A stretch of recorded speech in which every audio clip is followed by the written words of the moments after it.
যদি আইপিএল এর কথায় আসে, বিষয়টা হচ্ছে যে খেলাটা যদি খেলার জায়গায় আমরা রাখতে পারতাম খুবই ভালো হতো, কিন্তু আনফর্চুনেটলি খেলাটার মধ্যে রাজনীতি নিয়ে আসা হয়েছে। অন্যান্য সময় আমরা কি বলি, দুইটা দেশের মধ্যে যদি রাজনৈতিক টেনশন থাকেও, যে কোনো দুটা দেশ, আমি বাংলাদেশ ভারত, বাংলাদেশ নেপাল এরকম বলছি না, ভারত নেপাল, ভারত মালদ্বীপস এটা বলছি না, বলছি দুইটা দেশের মধ্যে যদি রাজনৈতিক টেনশন থাকেও বলে যে সাংস্কৃতিক এক্সচেঞ্জ, খেলাধুলা এগুলোর মাধ্যমে এটা কমিয়ে আনা যায়।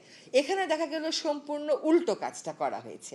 বাংলাদেশের একটা খেলোয়াড়কে নিশ্চিত করার পরে তাকে রাজনৈতিক যুক্তিতে, যেটা আমরা পত্রপত্রিকায় দেখেছি, বলা হচ্ছে যে ওকে নেওয়া হবে না। তো এইরকম সিদ্ধান্তের প্রেক্ষিতে আমাদের দেশের জনগণেরও তো মনে একটা আঘাত লাগে, তাদের মধ্যেও একটা প্রতিক্রিয়া হয়। সেরকম জায়গায় আমাদেরকেও একটা অবস্থান নিতে হবে। আমরা সেই অবস্থানের আইনগত ভিত্তি এবং প্রক্রিয়া যাচাই বাছাই করছি এবং করার পরে আমরা একটা বিফিটিং পদক্ষেপ গ্রহণ করব। আমি মনে করি না এটার সাথে অর্থ উপদেষ্টা মহোদয় যেটা বলেছেন সেটা কনফ্লিক্টিং হবে, কারণ এখানে একটা সিচুয়েশন আমার জন্য তৈরি করা হয়েছে, আমাকে সেটার বিরুদ্ধে একটা ব্যবস্থা নিতে হবে, সেটার ব্যাপারে একটা ব্যবস্থা নিতে হবে। আমার তো চুপ করে বসে থাকার উপায় নেই। কোন যুক্তিতে মোস্তাফিজকে মানা করা হচ্ছে? খেলোয়াড়ই কোনো যুক্তিতে মানা করা হলে তো কোনো ব্যাপার ছিল না, যে যুক্তিতে মানা করা হচ্ছে সেই যুক্তিটা তো আসলে আমরা কোনোভাবেই গ্রহণ করতে পারি না, ফলে সেখানে আমাদেরকে একটা প্রতিক্রিয়া দেখাতেই হচ্ছে। 13টি মশলার এক দারুণ কম্বিনেশনে তৈরি ইফাত রশিদ বিরিয়ানি মশলা, উৎসব এখন প্রতিদিন। আমি বলছি তো যে আমরা আইনি ভিত্তিটা পর্যালোচনা করছি, এটা কোন মাধ্যমে কিভাবে সিদ্ধান্ত গ্রহণ করতে হবে এইটা সেই বিষয়টা দেখে আমরা আমাদের সিদ্ধান্তটা জানাবো।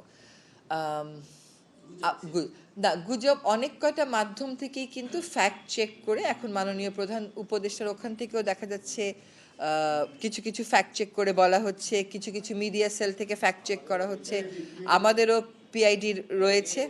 শোনেন, একটা কথা কি, গুজবটা কাউন্টার করা তো আমাদের জাতীয় দায়িত্ব। নির্বাচনটা আমাদের দেশের গণতন্ত্রের সাথে দেশের স্বার্থে হবে। এখন আমরা কোন দেশ থেকে কি গুজব রটাচ্ছে সেটা নিয়ে বেশি পড়ে থাকবো, সেটা নিয়েই বেশি প্রশ্ন করব, নাকি আমরা আমাদের প্রস্তুতি নিব যাতে করে আমাদের নির্বাচনটা হয়, আমাদের দেশটা গণতন্ত্রের পথে যাত্রা শুরু করতে পারে। সেটাই আমি বললাম যে যত রকমের কথা শুনেন, সব রকমের কথাই কিন্তু প্রশ্নের বিষয়বস্তু হতে পারে না, কারণ সে তার রাজনৈতিক অবস্থান থেকে এই প্রচারটা করে। কিন্তু আমার রাজনৈতিক অবস্থান তো একটা দেশের নাগরিক হিসাবে, সরকারের অংশ হিসাবে, গণমাধ্যমের কর্মী হিসেবে তা হতে পারে না। কোন ভিউটাতে আমি এন্ডোর্স করব দেশের সাথে, সেটা আমি চিন্তা করব না? তো আপনাদের প্রতি আহ্বান থাকবে সেটা একটু চিন্তা করার জন্য।